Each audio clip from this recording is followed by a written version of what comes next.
I came home on a Saturday that felt like the suburbs had ordered perfect weather from a catalog.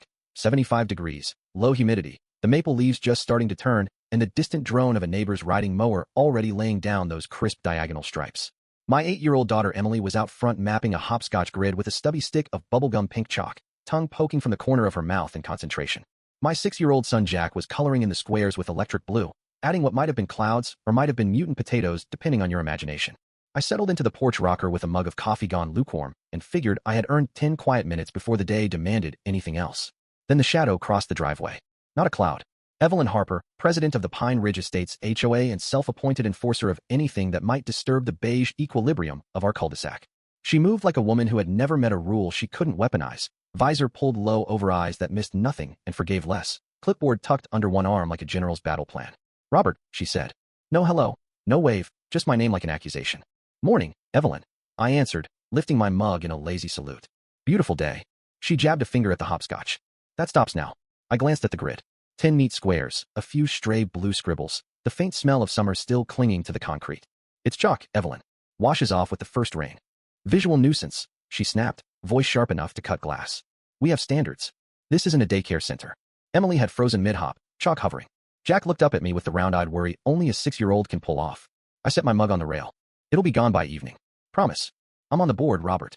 Bylaws are clear. No unapproved surface alterations. Remove it, or I report it."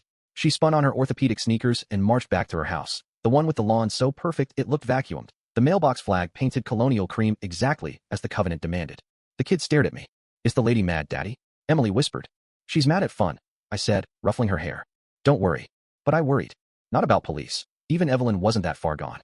I worried about the certified letter that would land in my mailbox, the fine, the lien, the slow grind of petty tyranny that starts with chalk and ends with your house on the auction block.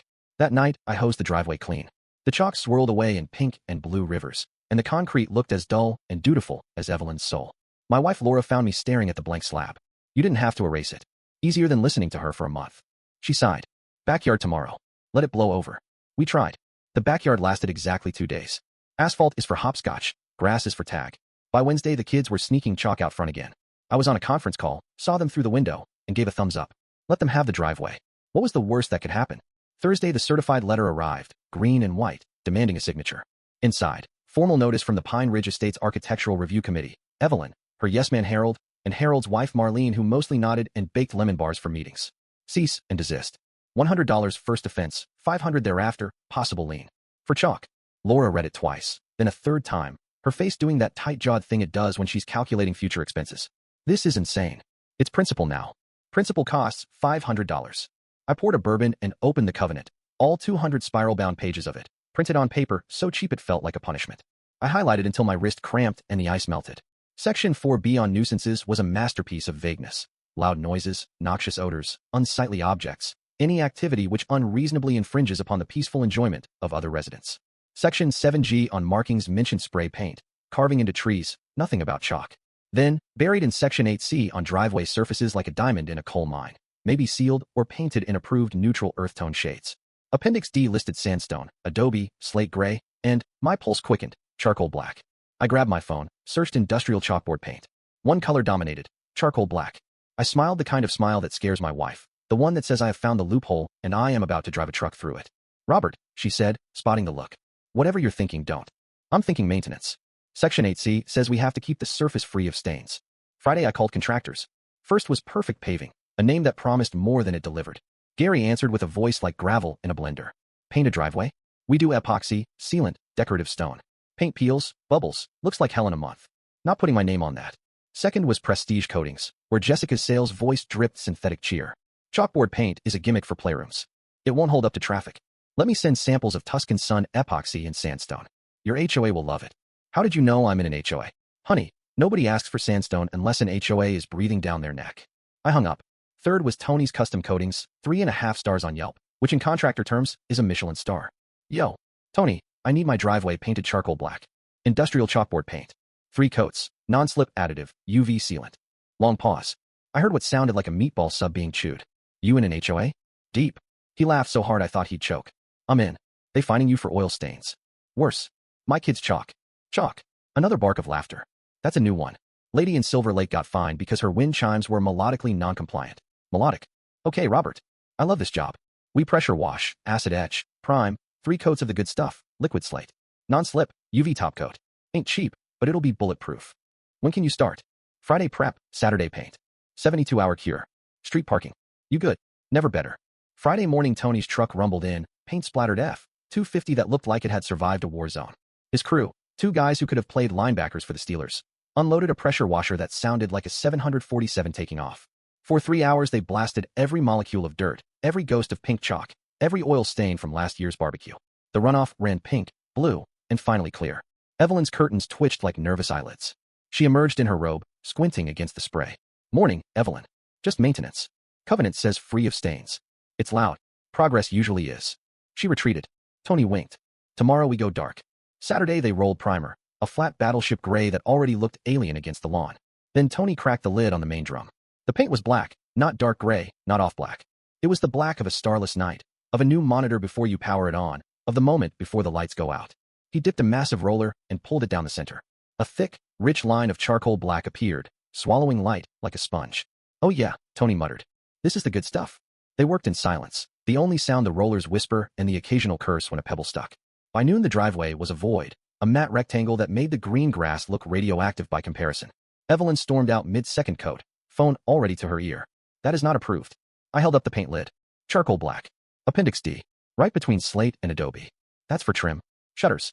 Not this abomination. Covenant says driveway surfaces. I'm just compliant. She called the police. 2 officers arrived, one counting days to retirement, the other still polishing his badge. They examined my papers, the paint can, the covenant.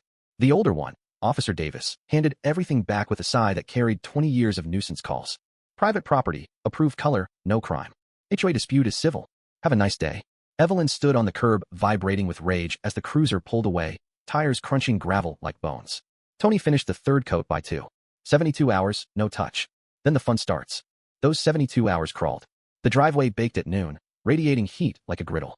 At dusk it vanished, a patch of absolute darkness that made the porch light look weak. Neighbors slowed their cars, stared, grinned.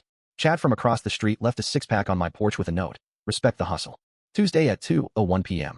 I stepped onto the cured surface. Solid. Perfect. I drove to an art supply warehouse in the city, the kind of place where serious artists with ponytails and paint under their nails buy supplies that cost more than my first car. I walked out with a 5-gallon bucket of jumbo artist-grade chalk, 50 sticks in 50 colors that glowed like neon against black. The clerk, a woman with purple hair and a nose ring, grinned when I explained the plan. You're my hero. Saturday morning, I upended the bucket in the center. The clatter sounded like victory. Go, I told the kids. Emily started with a phoenix rising from solar flare orange ashes. Jack mapped the rings of Saturn in metallic silver.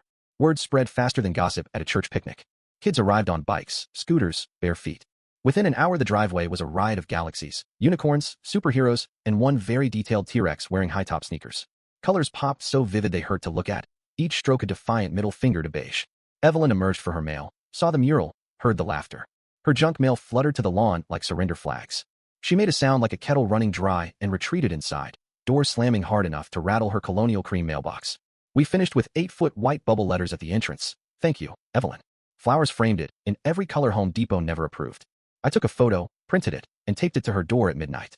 No note. The picture said enough. Sunday night, I hosed it clean. Monday it was pristine black again, waiting. Tuesday the emergency HOA meeting packed the community room, standing room only. Evelyn had slides, the chalk apocalypse, the void driveway, the thank you sign blown up to poster size.